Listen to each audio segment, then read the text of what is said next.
Hi, welcome back to the podcast, HOA Hell. I'm your host, Michael Kushner. With me today is Senior Associate at MBK Chapman, Sam Kill. Sam, thank you for coming back. Hello, Mike. Good to be with you. Thank you. Well, as you know, because you've been with me from the beginning, we are on episode 4 of our 6-part series on HOA disputes. In the first episode, we kind of set the stage by talking about private nuisances and the types of disputes that generally arise.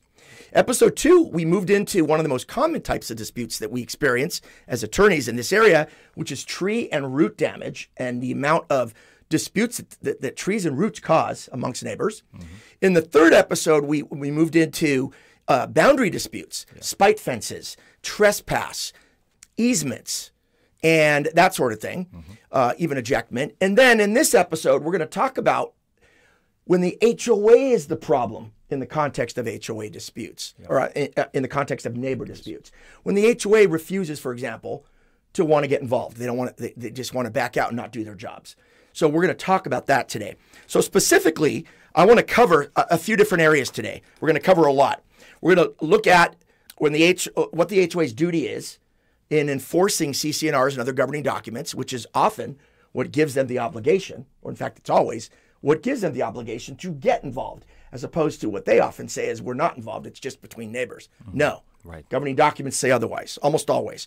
We're going to talk about the common types of disputes amongst neighbors that almost always involve the HOA. In other words, the disputes we're going to talk about, the HOA is always involved. Okay? It's just that simple. We'll move into what do you do if your HOA refuses to act? The 3 different causes of action that we rely on the most as attorneys who specialize in this area of the law when we are going after an HOA that is refusing to get involved when they're obligated to. And then we're going to bump into what do you do to compel your HOA to do the right thing, to follow their legal obligations. And finally, how the governing documents and the Davis-Stirling Act work together to kind of foster this involvement so that peace and harmony can hopefully reign in the community. All right, so let's start with the fact that every HOA in California operates under the auspices of what are called the governing documents.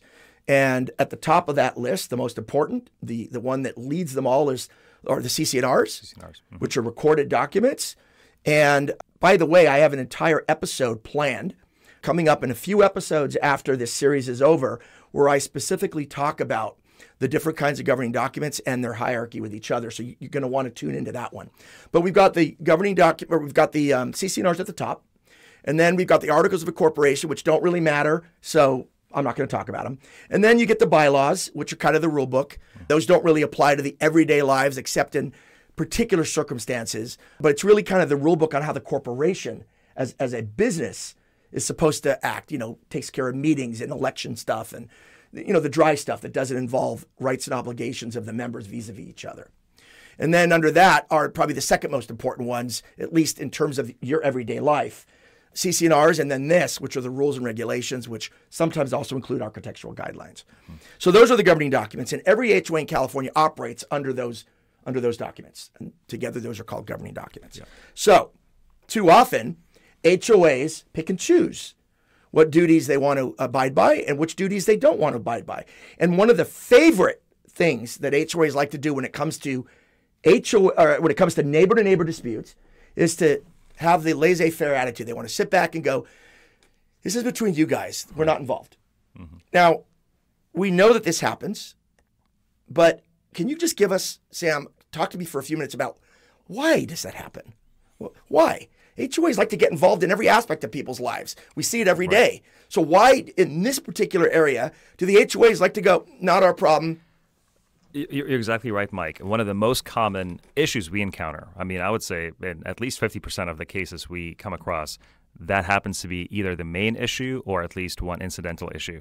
And the reason is, quite simple, but it's also multifaceted. They simply don't want to get involved. Boards don't want to get involved. Their legal counsel oftentimes provide them a legal opinion recommendations to attempt to keep things to a minimum, extricate themselves, but also create the type of precedent where if they're treating one homeowner, they happen to get away with it in terms of the absolute minimum and then shifting that burden to them under the guise of this is a neighbor-to-neighbor issue. Between you guys. You pursue your own civil remedies on your own. It's not our jobs to get involved. Or they will kind of frame things as we've done our investigation, and not to get ahead of ourselves because you're about to cover that aspect of it, and then you don't really know what that entails, and you're being told this is between you and your neighbor. And for most people, unless they get legal advice or some direction, to them, they might go and scratch their heads and say, this is between me and my neighbor. Because, or what am I supposed to do now? And if they're unaware of their rights, or have not fully reviewed their governing documents, which, by the way, to most people, they think of the gibberish, but they also are limited to them, to the CC&Rs, and they don't look beyond that in terms of the full scale of the governing documents. So let me kind of weigh in on some of the things that you said. You talked about the attorneys. We also see that with management companies too. Absolutely. More so with management companies, I think. Right. I think you hit the nail on the head. I think HOAs want to step back because to act takes energy, it takes money sometimes. Cost, because resources, they've got to investigate, they've got to hold hearings, and I think I think this is true a lot of the time.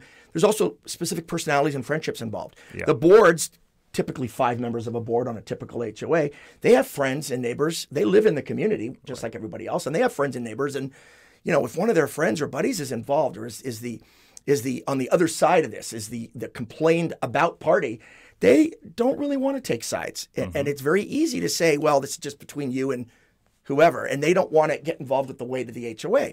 But that is dead wrong.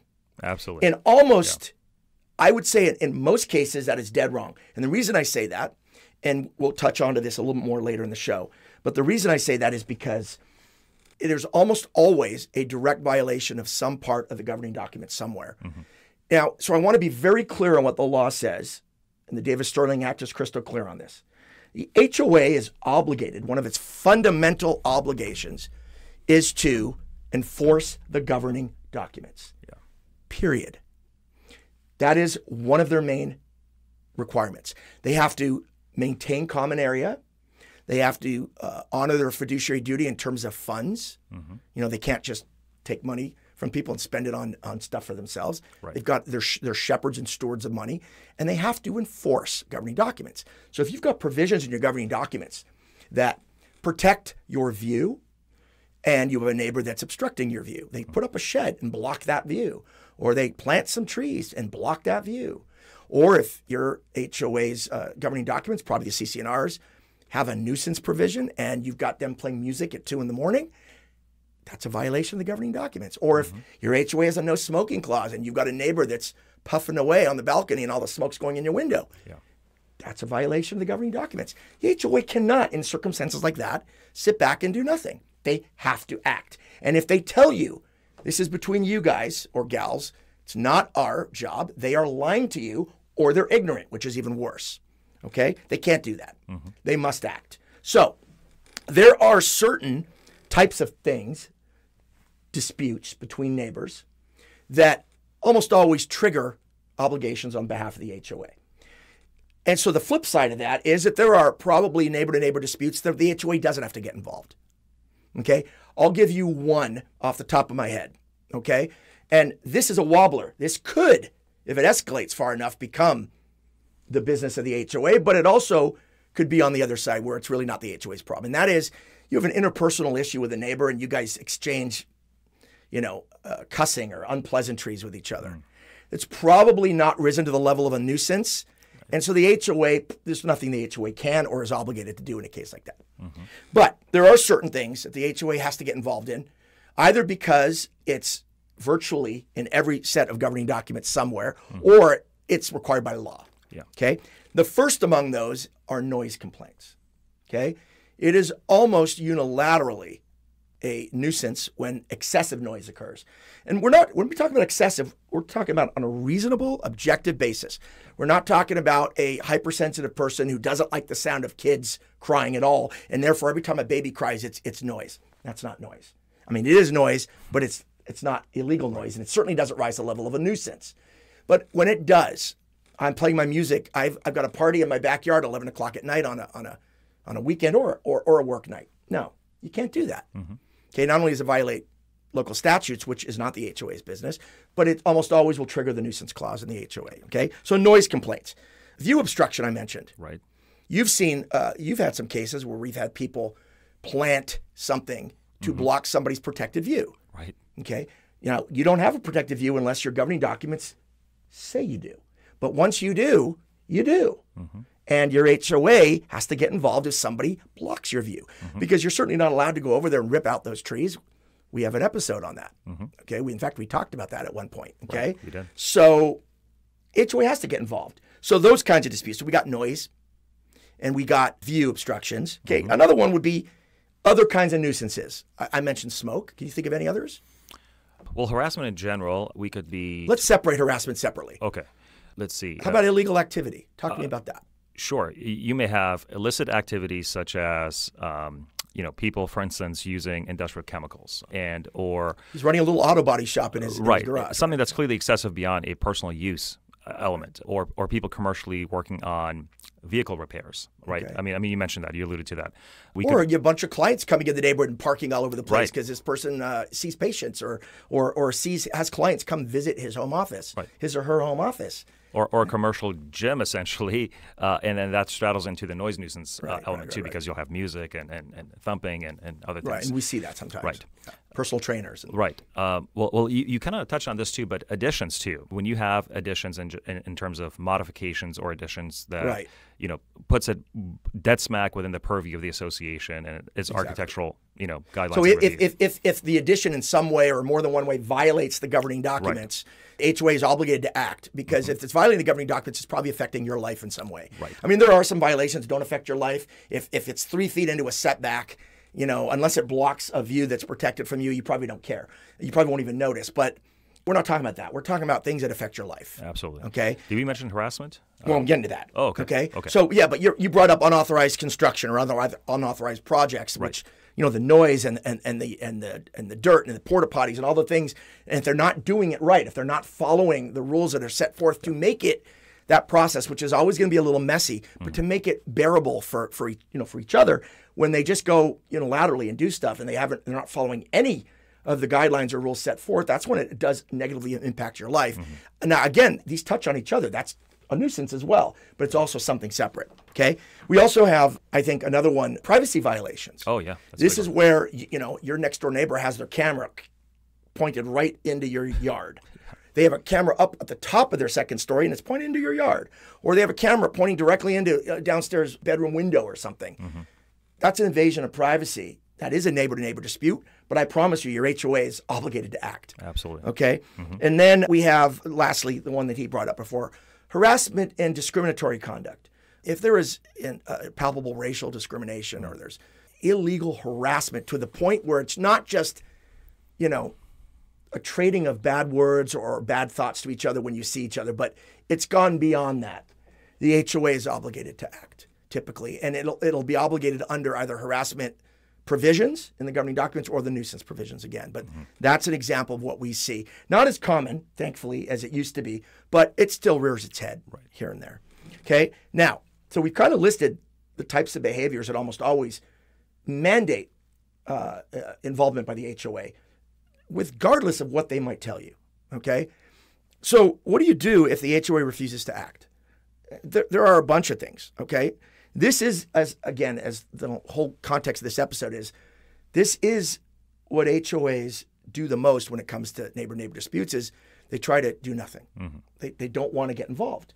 And I mean, I understand the sentiment, by the way. I do. I get it. But it's not something that they're entitled to do. Okay? So we see this as a very common failure every day in our office. And sometimes, and Sam brought this up earlier, he took my thunder, but sometimes the HOA will try to placate you because their lawyer has told them, you guys are supposed to act, so here's what you can tell people. We're aware of the situation. Thanks for bringing it to our attention. We are in the process of investigating that. And then when you ask for details, they tell you, well, we have privacy. For privacy reasons, we're not permitted by law to share those details. Suffice it to say that we're on top of it. I'm sorry, that's not good enough. They are correct. They are limited by privacy rights. That is why disciplinary hearings, for example, are always done in executive session. They're never done in open meeting because it's nobody else's business and it's supposed to be kept private. However, they can tell you specific details without violating privacy rights. And when they fail to do that, I like to call them on it. So when you get a response, thanks for the notice. We're gonna go ahead and investigate. Or you're not the first one. We are investigating this.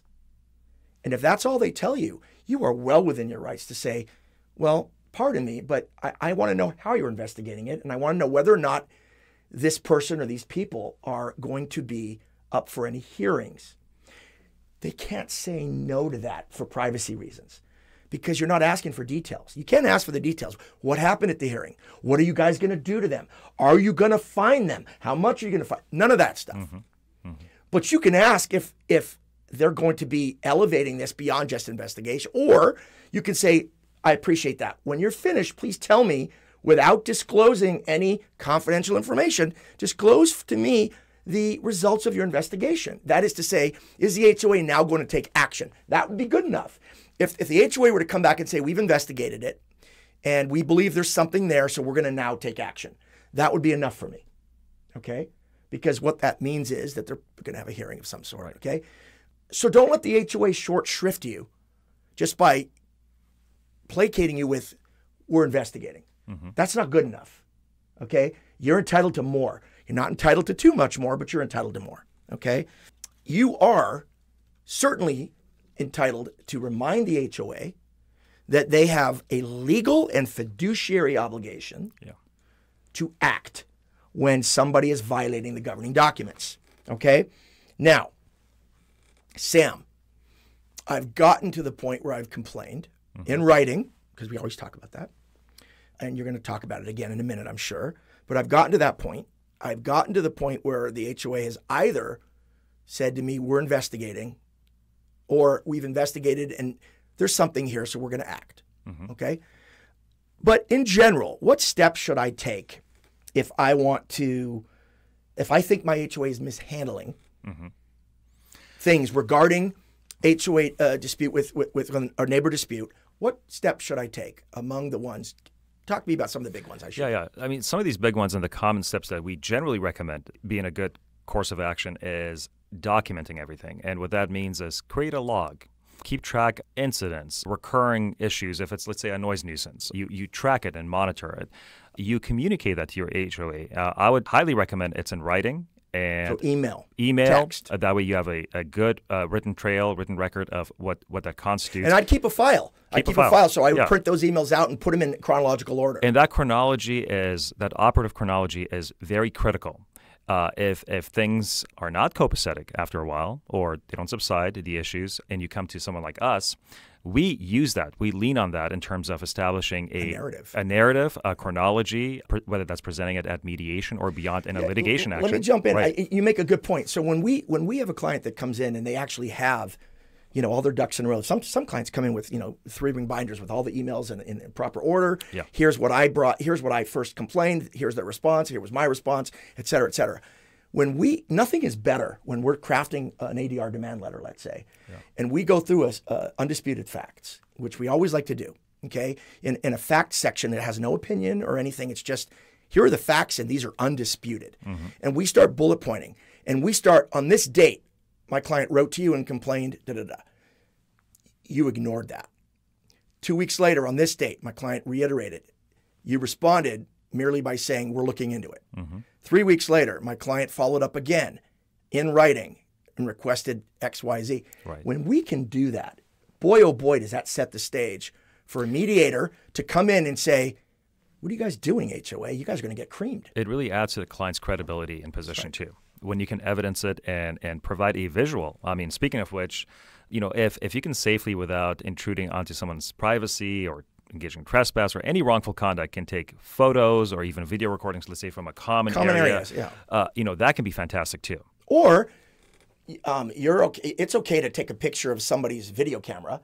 Right. So if you, and the way to do that, let's say it's going into your window. I would stand at the window and from there take a close-up picture and show that the lens is pointed right to where your lens is. That shows the direction of the lens. That's not violating anybody's privacy rights. You can do that, okay?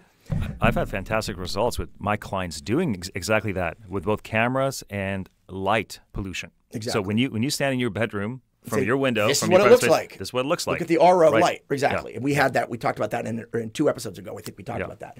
So we've got document everything. Another thing you should do if you are communicating with your HOA is look at your governing documents and cite specific provisions. So for example, if section 15.3 of your CC&Rs protects a view quarter, and you've got a neighbor who has put up a shed that's blocking that view quarter, or planted something that's blocking that view quarter, when you write to the HOA, you might cite, under section 15.3 of the CC&Rs, which protects my view quarter, my neighbor has now planted trees or has now put up this shed. Here's a picture of the shed. It is blocking my view.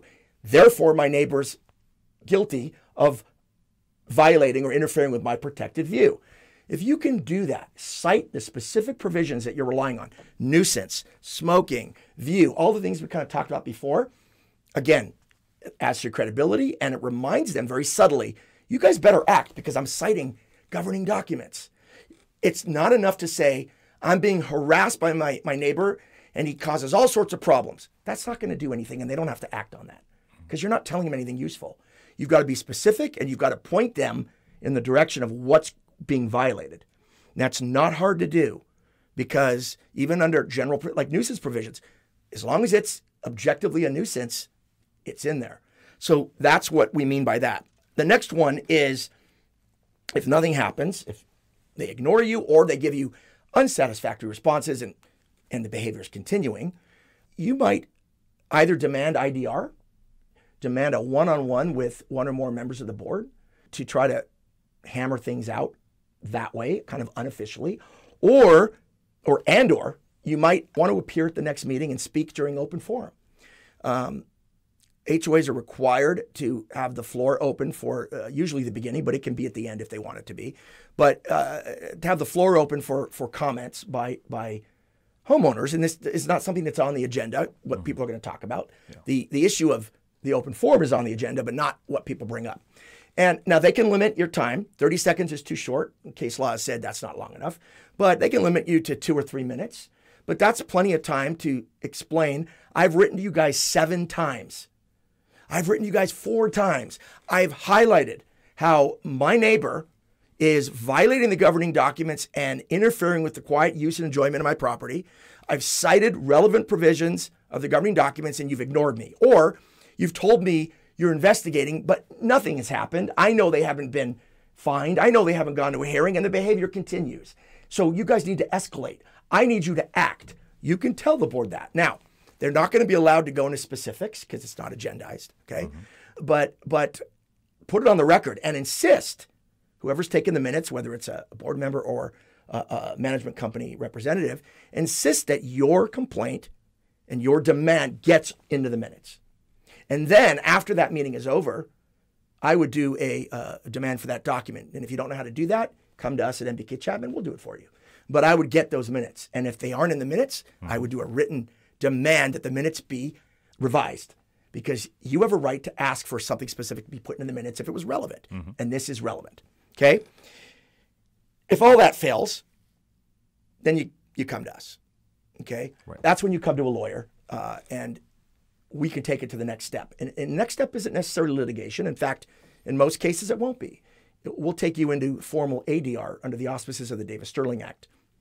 And that's a very powerful tool that I talk about in one of my other episodes. I talk about the difference between ADR and a regular demand letter. But that's when you come to us and we'll take care of it for you. Okay? Now, there are some legal theories, and there are 3 really, okay, that we rely on the most when it involve an HOA's refusal to do their jobs, an HOA's refusal to abide by the governing documents by taking action when a homeowner is violating those governing documents. And what I mean by remedies or things that we look to, and these are causes of action that we either will bring or threaten to bring if it's an ADR stage. It basically says, hey, HOA, if you don't fix your behavior, if you don't get involved as obligated, and we have to sue you, here's what we're going to sue you for, and here's why you're going to lose. And it generally falls into 3 categories, 3 causes of action. Right. Sam, what's the first of those? Well, the first one is breach of contract or breach of the governing documents, CC&Rs, bylaws. Okay, so breach of contract. Even though CC&Rs are considered equitable servitudes, Right. California law treats CC&Rs as a binding contract. It relies on contract theory. Right. So it's the same thing as saying breach of contract. Tantamount to a contract. Okay. So they're in breach of contract. Right. Fantastic. Okay. What's another cause of action that we like? Negligence is a big one too. Okay. Negligence is, everybody knows what negligence is, but basically the HOA is breaching a duty they have to you, and they're breaching the duty by negligently failing to either be aware of their own obligations or they're ignoring them. Especially when they're put on notice on a previous issue or omission. Which is why we always tell you to do it in writing and make sure that so you can prove I put them on notice. Right. And so they're negligent in not acting. Right. Okay. And there are degrees of that, by the way. There are degrees of negligence. And then the third one. The third most common one is breach of fiduciary duties, and that's a huge one. A little more serious. Right. But that one carries the potential, but in the context of HOAs, not as common as in context of normal corporate law, but the potential of punitive damages. A breach of fiduciary duty, just for those of you out there that don't know what a fiduciary duty is, it is a heightened duty of care or loyalty that is owed by somebody that's called a fiduciary. Okay? And that is more serious than just a breach of a duty not to be negligent. It goes more to a duty of trust, a loyalty. And board members have a fiduciary duty to the members and to the corporation that they serve, that nonprofit corporation known as whatever your HOA is called, okay? And when they ignore their obligations, they are presumably breaching fiduciary duty, especially when their ignoring is intentional. Again, it isn't, even if they didn't know about their obligations under the law beforehand, once you put them on notice, and you cite provisions of the governing documents that they're violating and blah, blah, blah. Or they fail to ask their lawyer, we got this demand. Is this person right? If they don't do that, they're possibly breaching fiduciary duty. And if they continue to ignore after you've put them on notice, now it becomes more intentional. Then it moves from negligence into fiduciary. But those are the three causes of action that we rely on the most for neighbor-to-neighbor disputes, specifically HOAs refusing to get involved. Is breach of contract, negligence, and breach of fiduciary duty. And that's really the long and the short of it, folks. If you're going to take anything from this episode, take this. When a neighbor and you are in a dispute, whether it be noise, illegal activity, a violation of one of your rights that's granted to you, like a view corridor right, your HOA is obligated to act. Your HOA cannot, under any circumstances, sit back and say, this is kind of between you and your neighbor. We're not involved. As much as they like to do that, as much as they do that, and as much as they want to do that, it is not a legal option for them. And so if that's the answer you get when you make a complaint, and that is, you guys have to, this is a civil matter between you and whoever, take care of it amongst yourselves. You should know right off the bat, it's almost certain that that's illegal and they're wrong. And you need to call your HOA on that. This is HOA Hell. I'm Michael Kushner, your host. If you like this episode, please hit the like button and make sure to keep subscribing or keep listening to our podcast, HOA Hell. If you have any questions or comments that you'd like addressed, please leave a comment in the comment section. Until next time, have a wonderful day.